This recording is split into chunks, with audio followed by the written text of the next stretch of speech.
چونکہ بہت سی ایکٹیویٹی نظر آئی مجوزہ آئینی ترمیم کو لے کر، جس طرح سے مولانا صاحب کے در پر اپوزیشن بھی پہنچی، حکومتی اتحاد بھی گئے، لیکن ابھی تک اس طرح کامیابی نہیں ہوئی. تو آپ کو لگتا ہے کہ اس شدید مخالفت کے بعد اب گورنمنٹ کیا کرے گی؟ کیا جو عرفان صدیقی صاحب کہہ رہے ہیں کہ 10 سے 12 دن لگ سکتے ہیں، نئے سیشن میں اس کو منظور کرا لیا جائے گا، تو آپ کو لگتا ہے کہ کیا گورنمنٹ آئینی ترمیم جو ہے اسے منظور کرا سکے گی؟ دیکھیں، آئینی ترمیم کا پیکج ہر 2 صورتوں میں مولانا فضل الرحمان کی منظوری سے مشروط ہے. مولانا کے 8 ووٹ قومی اسمبلی میں پڑتے ہیں اور 5 سینٹ میں، تو 2 آزاد اراکین پی ٹی آئی کے ووٹ ڈالیں گے قومی اسمبلی میں، تو یہ آئینی ترمیم تھرو ہونی ہے. تو جب مولانا نہیں مانے تو ظاہر ہے کہ آئینی ترمیم کا معاملہ رک گیا. اور یہ اس لیے ہوا کہ چین آف کمانڈ ایک نہیں ہے، مختلف طرح سے حکومتی اتحاد رابطے کر رہا ہے مولانا فضل الرحمان سے، اور مولانا فضل الرحمان کی ظاہر ہے کہ بالکل بہترین سیاسی گیم بن گئی ہے. پی ٹی آئی بھی ان کی اقتداء میں مقتدی ہوئی ہے، نمازیں بھی پڑھ رہی ہے ٹھوک کے، اور جا بھی رہے ہیں، ملاقاتیں ہو رہی ہیں، اور پورا حکمران اتحاد ابھی بھی آپ نے بتایا بلاول بھٹو زرداری وہاں اپنی ٹیم کے ساتھ موجود ہیں. اور آج ہماری ایک بندے سے بات ہوئی جو اس مولانا صاحب کی میٹنگوں میں موجود تھے، انہوں نے کہا مولانا کی بارگیننگ آج سیشن ملتوی ہونے کے بعد ہوگی شروع. ابھی انہوں نے صرف ہمیں دیکھا ہے اور ان کو بالکل پتہ ہے کہ میرے بغیر یہ ترمیم نہیں ہونی، تو اب وہ اپنے پتے کھولیں گے. ان کی طرف سے انکار نہیں ہوا ہے، اور وہ بات چیت پہ پی ٹی آئی کو بھی اپنی گفتگو کے ذریعے لے کے آگے ہیں پارلیمانی کمیٹی میں، اور ہمیں پتہ ہے کہ پی ٹی آئی کو جا کے بائیکاٹ ہی کرنا ہے. لیکن مولانا کی حکمت سے ابھی تک وہ مذاکرات کے اندر پی ٹی آئی بیٹھی ہوئی ہے. جتنی مرضی جذباتی تقریریں ہوں، دیکھیں مولانا کی نے بھی سیاسی طور پہ فی الحال وہ رہیں گے اپوزیشن میں، لیکن انہوں نے اعلان کیا جیسے فارم 45 47 کے باوجود ہم اس پارلیمنٹ میں رہیں گے. انہوں نے کہا سینیرٹی بھی ایک ایشو نہیں ہے، میرٹ کے بھی تقاضے ہوتے ہیں، وہ اس بات پہ بھی تیار ہیں. اصل بات ہے کہ وہ جو آئینی عدالت ہے اس کے اوپر سوالات ہیں.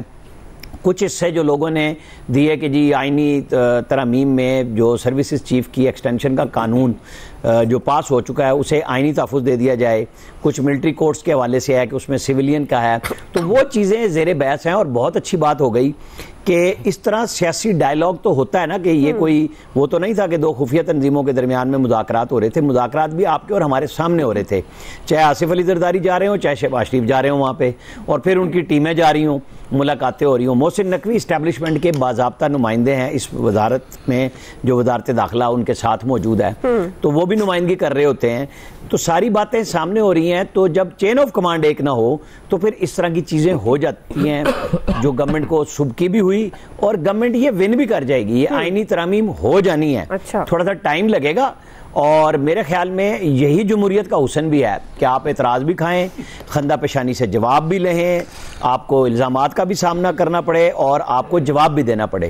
تو جو ڈیبیٹ آج قومی اسمبلی کے فورم پہ لیڈرز کی طرف سے ہوئی ہے، یہ اگر یہ پہلے کر لیتے تب بھی ٹھیک تھا. اب شروع ہو گئی ہے تو مذائقہ نہیں ہے. 25 اکتوبر ابھی بہت دور ہے. صحیح جی. ایاز صاحب، پی ٹی آئی کہہ رہی ہے کہ ہر حد تک جائیں گے، یہ آئینی ترمیم عدلیہ پر خودکش حملہ ہے، اور جس طرح سے چھپایا جا رہا ہے بظاہر لایا نہیں جا رہا. اچھا، حکومت یہ کہتی ہے کہ یہ تمام معاملات ایوان میں ڈسکس ہوتے ہیں، باہر تو ظاہر اس مسودے کو ریویل نہیں کیا جا سکتا. تو آپ کو لگتا ہے کہ اب مؤخر ہونے کے بعد اب حکومت کی کیا اسٹریٹجی ہوگی؟ کیا مولانا صاحب بڑے امپورٹنٹ ہو گئے ہیں، آپ ان کو بڑا پسند بھی کرتے ہیں، وہ مان جائیں گے؟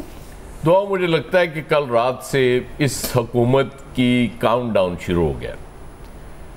اتنی ویک پوزیشن پہ یہ گورنمنٹ آ گئی. اس کی وجہ یہ ہے کہ یہ باقی ساری باتیں وہ آج میں ان کی سن رہا ہوں کہ جی یہ جمہوریت ہے اور یہ ہم ڈیبیٹ کریں گے، اور جب تک یہ وہ اس کو ایوان میں پیش نہ کیا جائے اس کا مسودہ شیئر نہیں کیا جا سکتا. اس سے پہلے ایک ہی بات آپ سن رہی تھی نا کہ مولانا کی بھی ضرورت نہیں ہے، نمبر گیم پوری ہے، کوئی ایشو نہیں ہے، ہم آرام سے یہ کرا لیں گے. اور اتنی شیورٹی سے کہا گیا کہ ہفتے کو نہیں تو اتوار کو تو ڈیفینیٹلی ہو جائے گا، کیونکہ آپ نے اجلاس طلب کر لیا تھا.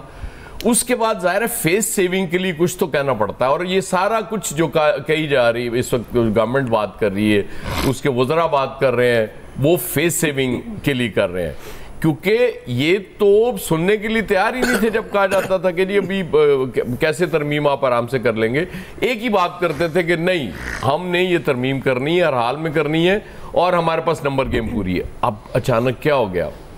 پھر آپ کہتے ہیں جی ہم تو عدلیہ کی اس کے لیے کر رہے ہیں، عوام کی بہتری کے لیے کر رہے ہیں. دیکھیں جو قانون سازی عوام کی بہتری کے لیے ہوتی ہے اس میں ہوتا یہ ہے کہ جی ہم یہ کرنے جا رہے ہیں کیونکہ ہمیں لگتا ہے کہ یہ معاملہ ٹھیک نہیں ہو رہے اور یہ ہم آئینی عدالت بھی بنا رہے ہیں، باقی سارا کچھ بھی کر رہے ہیں، لیکن یہ نیکسٹ ٹینیور سے ہوگا، ابھی نہیں ہوگا. اب ایک طرف تو قاضی صاحب کہتے ہیں جی پرسن اسپیسیفک مجھے قبول نہیں ہوگی آئین سازی یا قانون سازی، اور دوسری طرف یہ ہو ہی سارا کچھ ان کے لیے رہا ہے. کیونکہ جب آپ یہ ضد کرتے ہیں کہ نہیں ابھی ہم نے کرنا ہے تو اس کا مطلب ہے کہ آپ کس لیے کر رہے ہیں؟ قاضی صاحب کے لیے کر رہے ہیں کیونکہ آپ کو لگتا ہے کہ قاضی صاحب رہیں گے تو ہماری بچت ہوگی.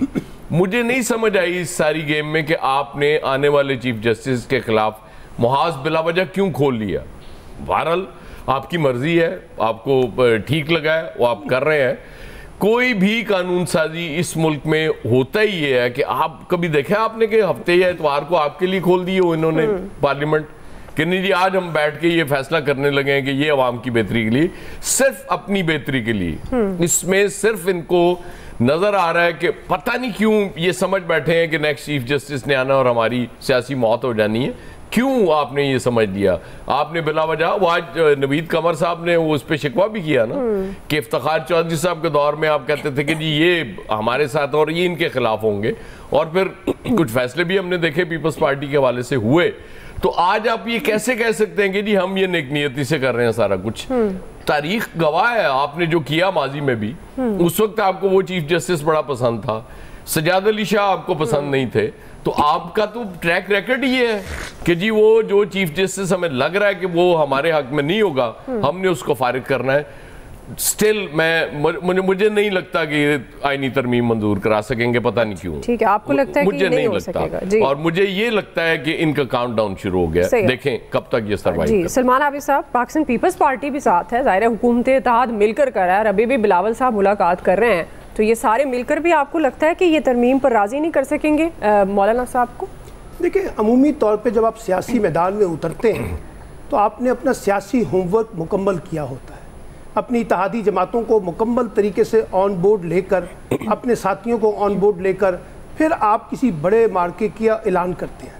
اور یہ مارکہ کیونکہ اعلان کیا گیا ہفتے یا اتوار کو ہر صورت میں ترمیم ہو جائے گی، تو اس کا مطلب ہے کہ آپ نے تو اپنی طرف سے پوری تیاری کی ہوئی تھی. اب وہ تیاری آپ کی مکمل نہیں ہو سکی اور اس کا نتیجہ ہم نے دیکھ لیا.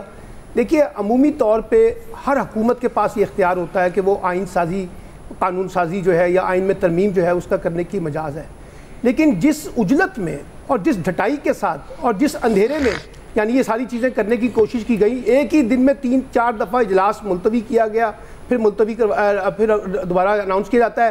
اور سب سے بڑی بات یہ ہے کہ جتنی بڑی اہم قانون سازی ہونے جا رہی ہے اس ملک میں، جس میں آپ کہتے ہیں کہ پارلیمان کی بالادستی، جمہوریت کی بالادستی، آئین کی بالادستی کی باتیں کر رہی ہیں، اس کو آپ نے آخری دم تک چھپائے کیوں رکھا؟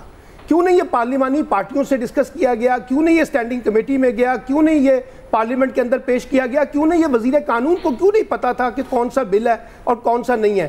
آج نوید قمر صاحب بھی کہہ رہے ہیں اور بہت سے لوگ کہہ رہے ہیں کہ جو بل ہمارے پاس آیا ابھی تو ہماری اس کے اوپر خود بڑی سیریس ریزرویشن ہے. تو اس کا مطلب ہے کہ اگر ریزرویشن تھیں تو آپ نے کیسے یہ تیاری کر لی تھی کہ ہم کل ہی جو ہے نا تمام امور میں کامیابی حاصل کر لیں گے؟ دیکھیے حکومت کو پسپائی تو ہوئی ہے، حکومت کی ناکامی تو نکل کر سامنے آئی ہے، اور جو لوگ بھی